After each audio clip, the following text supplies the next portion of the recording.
드라마에서 많이 보는 건데 머리카락 다 빠졌다는 얘기합니다. 왜 머리카락이 다 빠지고 그 다음에 구토를 합니다. 어차피 굉장히 많이 고통을 겪게 되고 그래서 일부의 사람들은 자신의 이제 존엄 수술을 할 수 있다면 암은 완치될 수 있습니다. 즉 빨리 발견을 한다는 건 뭐냐면 전이되지 않았었을 때 빨리 발견을 하고 수술하는 위치가 좋으면 수술해서 잘라냈을 때는 암이 완치가 되는 거죠.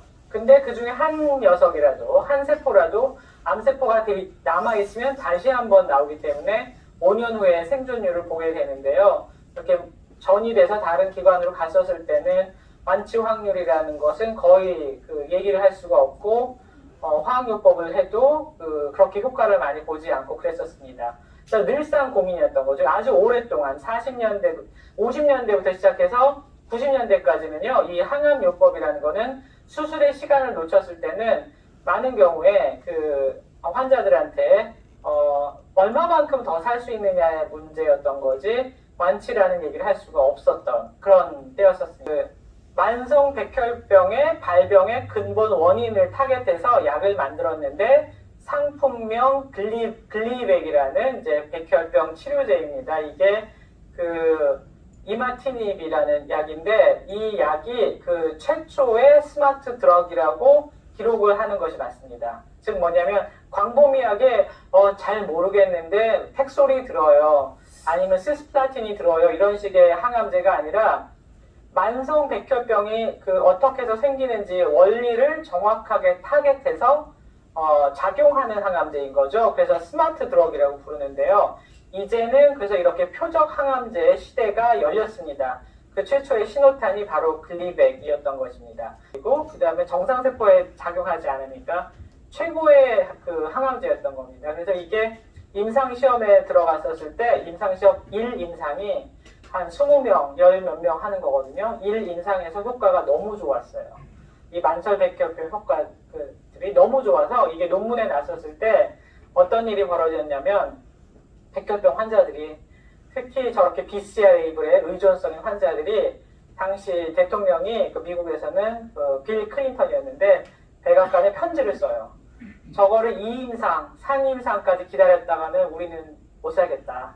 저걸 빨리 풀어달라라고 해가지고 최초로 1임상에서 3임상으로 바로 건너뛰어서 갔고 백악관에서 허락을 해줘가지고 이제 만성 백혈병 환자들한테 이제 제공을 해서 굉장히 빨리 임상시험을 마쳤던 거고 그렇게 해가지고 실제로도 효과도 되게 좋았었기 때문에 글리백의 성공입니다. 이게 이제 시대를 바꿨습니다.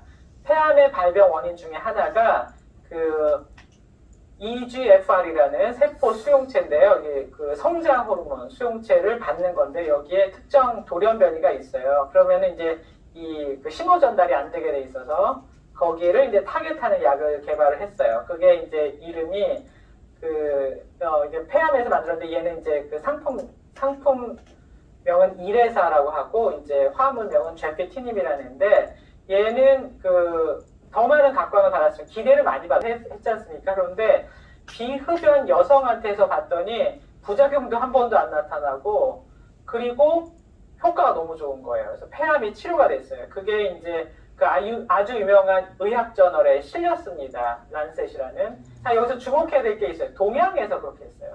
왜? 동양에서 나온 데이터니까.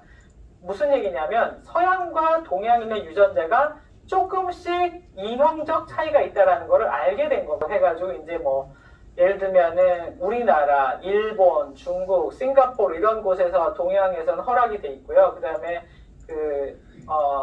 영국 이런 데서는 허락이 안 돼 있었는데 이제 동양인 대상으로는 된다라고 했었습니다. 그러다 점점 넓혀져서 이제 십수년에 흘러서는 이제 적용 범위가 넓어지는 거죠. 그래서 굉장히 중요한 사실, 동양인의 유전자에 주목했다. 즉 유전자가 다 똑같지 않더라.